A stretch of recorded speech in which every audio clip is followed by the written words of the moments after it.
अब इस मौके पर पूरे मिडिल ईस्ट से जितने देश हैं, ईरान से लेके जितने अरब देश हैं, सब तरफ सिर्फ एक आवाज़ सुनाई दे रही है, वो है लब्बैक या हुसैन की। और ये नारा वो है जो इस समय ईरान से, तेहरान से सुनाई दे रहा है। इसके साथ ही पूरा तेहरान, पूरा ईरान एक मांग और कर रहा है, और वो मांग ये है कि खामेनेई साहब के हत्यारों से बदला लो, खामेनेई साहब के कातिलों को अभी सजा देना बाकी है।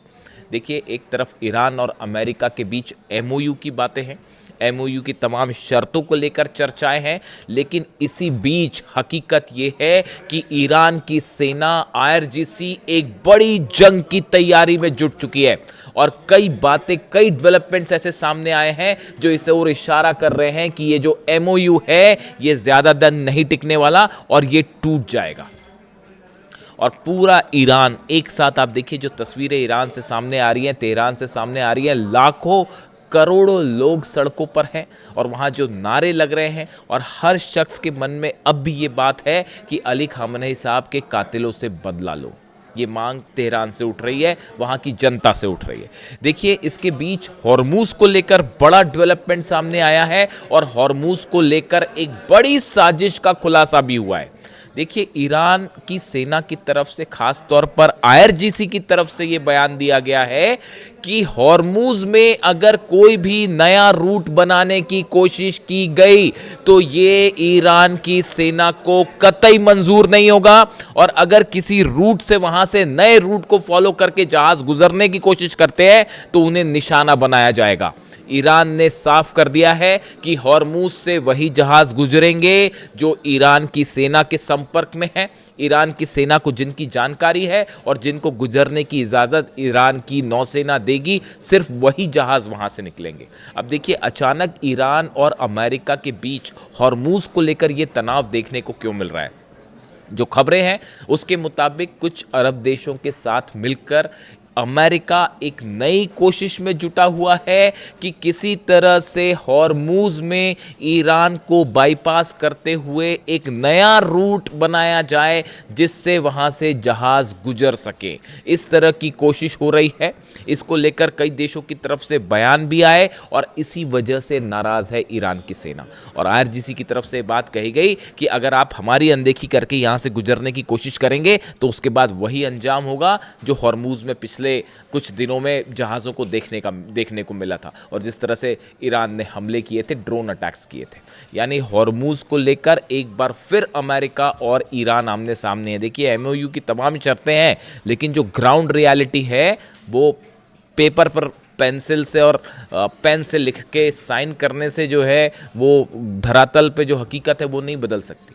दूसरी बड़ी समस्या जो खड़ी है, जिसमें विवाद लगातार बढ़ता जा रहा है, वो है हॉर्मूज से गुजरने वाले जहाज़ों को लेकर ईरान एक सर्विस टैक्स लेना चाहता है, जिसको लेकर डोनाल्ड ट्रंप से लेकर तमाम अरब देश इस बात को तैयार नहीं है। और वो उन्होंने कहा है कि हम चाहते हैं कि हॉर्मूज से जो भी जहाज़ निकले उनसे किसी तरह का कोई टैक्स नहीं कहा जाएगा इसको, क्योंकि ईरान इसको किसी तरह के टैक्स या परमिशन की बात नहीं कर रहा है। ईरान ये कह रहा है कि हॉर्मूज से, हमारे इलाके से आप जहाज लेके निकल रहे हैं तो एक सर्विस टैक्स लिया जाएगा। पहले ये जहाज बिना किसी पैसे के यहां से किसी तरह का टैक्स दिए या किसी तरह का सर्विस टैक्स दिए बिना निकल रहे थे, क्योंकि शांति थी। ईरान ने कभी इस तरह की कोई बात नहीं की कि यहां से जहाज़ों को निकलने के लिए हम पैसे लेंगे या टैक्स लेंगे या वगैरह वगैरह, ऐसी कोई बात नहीं हुई। लेकिन जब आप वहां हमले करेंगे, आप ईरान पर हमले हुए, बातचीत के दौरान हमले हुए, लगातार बातचीत के बाद भी धोखा हुआ, हमले किए गए, ईरान के सुप्रीम लीडर को शहीद किया गया। इस स्थिति में अब ईरान न्यू नॉर्मल की बात कर रहा है हॉर्मूज में।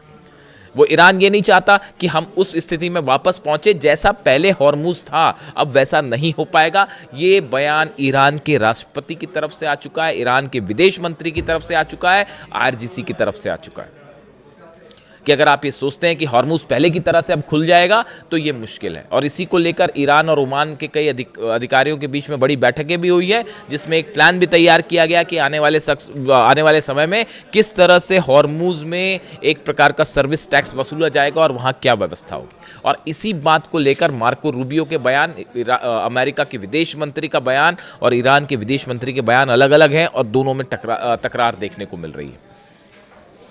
और यही हाल डोनाल्ड ट्रंप का भी है। डोनाल्ड ट्रंप की तरफ से भी बयान आया कि किसी तरह का सर्विस टैक्स मंजूर नहीं होगा और हॉर्मुज पूरी तरह से खुला रहना चाहिए, वरना ये शर्तों का उल्लंघन होगा, एमओयू का उल्लंघन होगा। इसके अलावा देखिए बड़ा एक और डेवलपमेंट है, यूएई की तरफ से बयान आया है। देखिए यूएई और ईरान फिर आमने सामने, और जो खबरें हैं वो बड़ी चौंकाने वाली खबरें हैं। एक बड़ी जंग की तैयारी हो रही है पर्दे के पीछे, जिसमें कई अरब देशों को साथ लाने की कोशिश है अमेरिका की, और ये अंदेशा है, सब इस बात को जान रहे हैं कि ज़्यादा दिन ये एमओयू नहीं चलने वाला, ये कैंसिल हो जाएगा। और ऐसे हालात में एक बार फिर ईरान पर बड़े हमले की तैयारी हो रही है, और यही इनपुट रूस की तरफ से भी आया है। रशिया की एजेंसीज ने भी सतर्क किया है ईरान को, बल्कि ईरान की लीडरशिप से रूस की लीडरशिप की बात भी हुई है, और ये कहा गया है, इस बात को लेकर अलर्ट कर दिया गया है कि एक बड़े हमले के लिए, बड़े जंग के लिए तैयार रही है, और जिस तैयारी में ईरान जुट गया है। देखिए यूएई की तरफ से ये बयान आया है कि हॉर्मुज में किसी तरह का कोई टैक्स जो है वो मंजूर नहीं होगा, यहाँ तक कि मिडिल ईस्ट में अगर ईरान की लीडरशिप हो जाती है अब, हालांकि ऐसा कोई दावा नहीं किया ईरान ने, लेकिन ये सब देख रहे हैं कि अब अरब देशों में जो नया बॉस है, कल मैंने इस पे वीडियो भी बनाया था और यही शब्द का इस्तेमाल किया था, बॉस। और वो बॉस जो है वो ईरान बन चुका है, और ये बात हर कोई समझ रहा है कि चाहे जंग हो, चाहे हथियार हो, चाहे निगोसिएशंस हो, हर चीज़ में ईरान भारी पड़ रहा है। अमेरिका पे भारी पड़ रहा है, अरब देशों की तो बात ही छोड़ दीजिए आप। ऐसे में यूएई का कहना है कि हमको ये जो नया एक समीकरण बनता दिख रहा है मिडिल ईस्ट में, ये हमें मंजूर नहीं है। ये बात कही है यूएई की तरफ से कही गई है। देखिए यूएई के जो प्रेसिडेंट हैं, उनके सलाहकार हैं अनवर गर्गाश। ये वो शख्स हैं जो बेहद करीबी माने जाते हैं, और इनकी सलाह यूएई के जो राजनेता है और लीडरशिप है वो फॉलो करती है। ऐसे में इनकी तरफ से ये बयान आया है कि मिडिल ईस्ट में कोई नया लीडर हम बर्दाश्त नहीं करेंगे। यानी मिडिल ईस्ट में जो एक पावर चेंज है, पावर शिफ्ट है, ये असल में हो चुका है।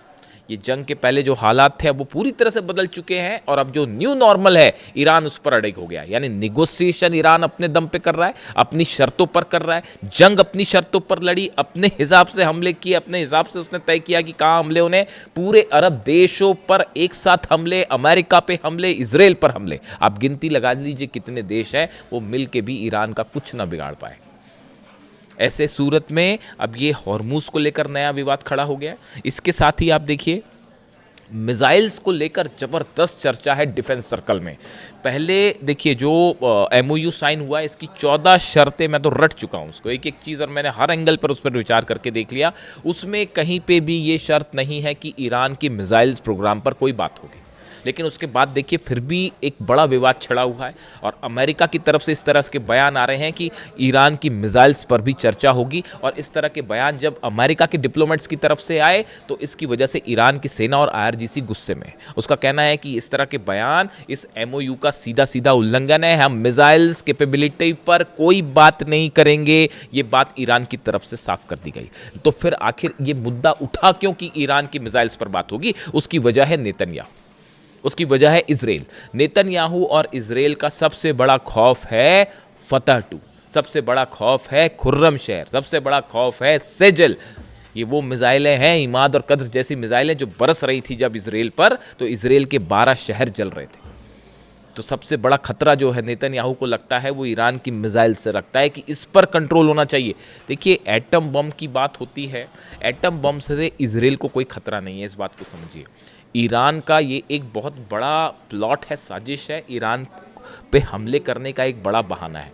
अगर इजराइल पर कोई भी न्यूक्लियर अटैक होगा, मान लीजिए हाइपोथेटिकल बात करते हैं कि ईरान ने न्यूक्लियर बम बना लिया और उसको जो है उसने दाग दिया इजराइल के ऊपर, उसका नतीजा क्या होगा? पूरा मिडिल ईस्ट खत्म हो जाएगा, पूरा फिलिस्तीन गाजा खत्म हो जाएगा, सऊदी खत्म हो जाएगा, यूएई खत्म हो जाएगा, जॉर्डन, बहरीन, सब देश, उसका ऐसा रेडिएशन फैलेगा, ईरान तक उसका रेडिएशन जाएगा, कुछ नहीं बचेगा। उधर रशिया तक रेडिएशन जाएगा, यूरोप तक रेडिएशन जाएगा। तो आप खुद सोचिए, क्या ऐसा हमला हो सकता है ईरान की तरफ से कभी कि वो अगर एटम बम दे भी दिया जाए, मान लेते हैं एटम बम बना लिया ईरान ने, तो क्या इजराइल के ऊपर अटैक कर पाएगा, न्यूक्लियर अटैक कर पाएगा? बिल्कुल नहीं कर पाएगा। इसलिए असली खतरा नेतन्याहू को लगता है ईरान की मिसाइल से, और ये जो एमओयू साइन हुआ है इसमें मिसाइल का जिक्र ही नहीं है।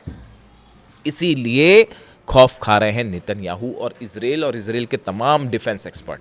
किसी तरह से ईरान की मिसाइल्स पर रोक लगानी है, और वो इस पर बात करने के लिए ईरान तैयार ही नहीं है। ये एक इजराइल और ईरान के बीच मुख्य मुद्दा है विवाद का।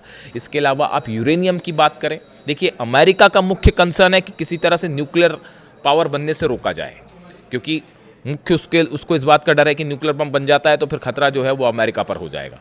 तो अमेरिका का फोकस है न्यूक्लियर और यूरेनियम, नेतन्याहू का फोकस है मिसाइल्स। देखिए ये एक ऐसा, दोनों के बीच में ये जो अंतर है ये एमओयू में भी रिफ्लेक्ट हो रहा है और यही बड़ी वजह है विवाद की। अब देखिए यूरेनियम को लेकर जो दावे अमेरिका की तरफ से हो रहे हैं, इसको लेकर भी ईरान की सेना गुस्से में है। मैं ईरान की लीडरशिप की बात नहीं कर रहा हूँ, मैं ईरान की सेना की बात कर रहा हूँ, क्योंकि ऑन ग्राउंड जो असली डील है वो अहमद वाहिदी साहब कर रहे हैं, ईरान की सेना और आईआरजीसी के प्रमुख कर रहे हैं। आईआरजीसी के प्रमुख, आईआरजीसी के जो चीफ है अहमद वाहिदी साहब, उनकी तरफ से ये बात साफ कह दी गई है कि ये जो बार बार यूरेनियम को लेकर, जब अभी यूरेनियम पर कोई बात ही नहीं हुई है, 60 दिन पे अभी कोई टेक्निकल बातचीत ही नहीं हुई है, तो अमेरिका की तरफ से ये बयान आना कि आईए के इंस्पेक्टर्स वहाँ जाएंगे, आईए के चीफ की तरफ से रफल ग्रासी की तरफ से ये बयान आना कि हम आज नहीं तो कल हम ईरान चले ही जाएंगे और वहाँ पर जो है इस्फहान से और फोरदोर से और नतांज में जाके इंस्पेक्शन भी कर लेंगे और यूरेनियम भी निकाल लेंगे।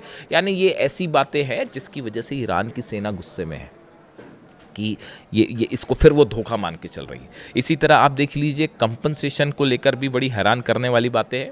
जो ईरान में जो नुकसान हुआ, इसके बदले जो वादे हुए हैं, चाहे वो 300 बिलियन डॉलर 300 बिलियन डॉलर्स वाले हों, देखिए ये जो कंपनसेशन को लेकर तमाम बातें हैं, जो ईरान में नुकसान हुआ इसको लेकर जो 300 बिलियन डॉलर्स देने की बात हुई, इसको लेकर भी एक बड़ा संशय खड़ा हुआ है कि क्या अमेरिका ये पैसा देने को तैयार है। अमेरिका के जो डोनाल्ड ट्रंप की तरफ से जो बयान आया कि हम ये फंड रिलीज़ करेंगे लेकिन बदले में ईरान को अमेरिका से अनाज खरीदना होगा, ये इसको आईआरजीसी उसी तरह से रीड कर रही है कि ये अपनी शर्तों से मुकरने वाली बात है, अपनी शर्तों से पीछे हटने वाली बात है और कुछ दिन का वक्त चाहिए डोनाल्ड ट्रंप को अमेरिका में मिड टर्म पोल्स के लिए, वर्ल्ड कप फुटबॉल खत्म होने के लिए। देखिए अब ऑयल प्राइसेस गिरने शुरू हो गए, पूरे दुनिया में हाहाकार मच गया था, ऑयल प्राइसेस हाई थे, हॉर्मूज से तेल नहीं निकल पा रहा था, लेकिन अब हॉर्मूज से ये तेल निकलना शुरू हुआ है तो इंटरनेशनल क्रूड प्राइसेस कंट्रोल में आए हैं। अर्थव्यवस्था दुनिया की थोड़ी सी बेहतरी की तरफ आगे बढ़ रही है, हालांकि इसका असर देखने में टाइम लगेगा,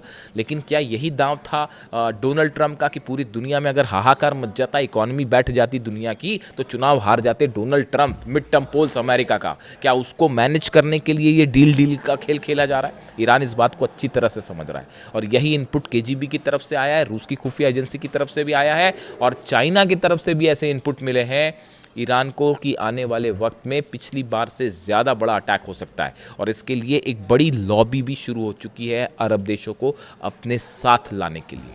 और यही वजह है कि ईरान की सेना गुस्से में है, हॉर्मूज में मामला बेहद तनावपूर्ण सिचुएशन में है, दोनों फोर्सेस अब भी आमने सामने खड़ी है, मिसाइल्स को लेकर बयानबाजी हो रही है, यूरेनियम पर किसी तरह की सहमति बनना मुश्किल हो रहा है और जो 300 अरब डॉलर है इसको लेकर पर्दे के पीछे तमाम खेल जारी है। सऊदी अरब और ईरान के विदेश मंत्रियों के बीच में बात हुई है और बताया जा रहा है, जो खबरें हैं कि ये तो 300 बिलियन डॉलर्स है, इसको लेकर भी अच्छी खासी चर्चा हुई है कि ईरान को ये पैसा कौन देगा। देखिए इस तरह से भी खबरें हैं कि कुछ अरब देशों ने इस तरह का कमिटमेंट किया है ईरान के साथ कि अगर अमेरिका की तरफ से पैसे देने में कोई पीछे हटता है अमेरिका, तो हम आपको ये पैसे देंगे।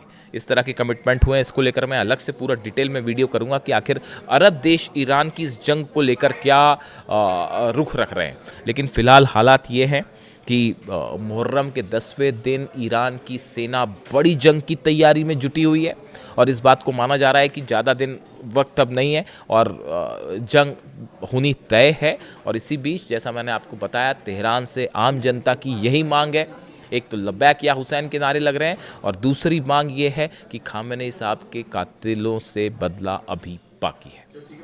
वीडियो कैसा लगा कमेंट करके ज़रूर बताएं। Thank you so much.